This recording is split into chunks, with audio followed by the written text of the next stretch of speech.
Assalamualaikum warahmatullahi wabarakatuh.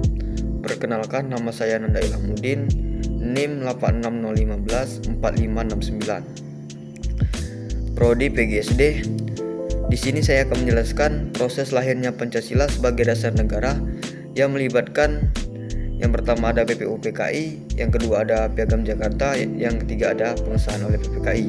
Yang pertama itu ada PPUPKI yang dibentuk pada tanggal 29 April 1945 dan mengadakan sidang pertamanya pada tanggal 29 Mei hingga 1 Juni 1945. Dan adapun tiga tokoh yang mengusulkan, yang pertama ada Muhammad Yamin, dan yang kedua ada Supomo, dan yang ketiga ada Insinyur Soekarno.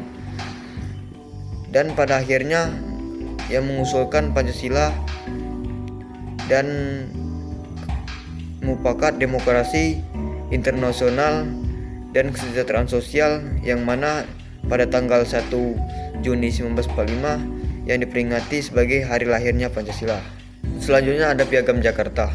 Setelah sidang BPUPKI pertama berakhir, dibentuklah Panitia 9 untuk mengusulkan usulan-usulan yang sudah ada, dan dibentuklah Panitia 9, dan pada tanggal 22 Juni 1945 yang dikenal sebagai Piagam Jakarta atau Jakarta Center. Selanjutnya ada PPKI.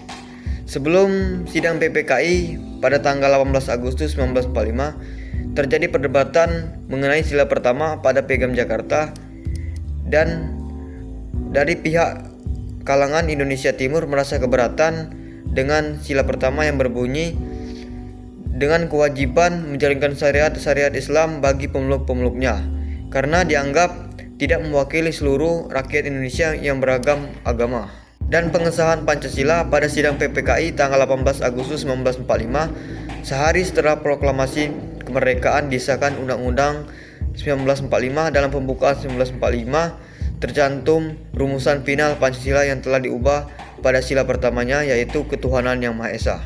Nilai-nilai Pancasila yang tercermin dalam proses kelahirannya melalui BPUPKI, Piagam Jakarta, dan PPKI adalah musyawarah untuk mufakat, persatuan dalam keberagaman, dan keseimbangan antara nilai ketuhanan dan kemanusiaan atau kebangsaan.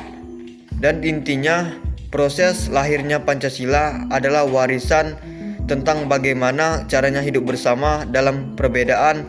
Bagi generasi muda, Pancasila bukan hanya hafalan, tetapi panduan operasional untuk berdemokrasi, bertoleransi, dan menjadi warga negara yang utuh di era serba cepat dan rentan perpecahan.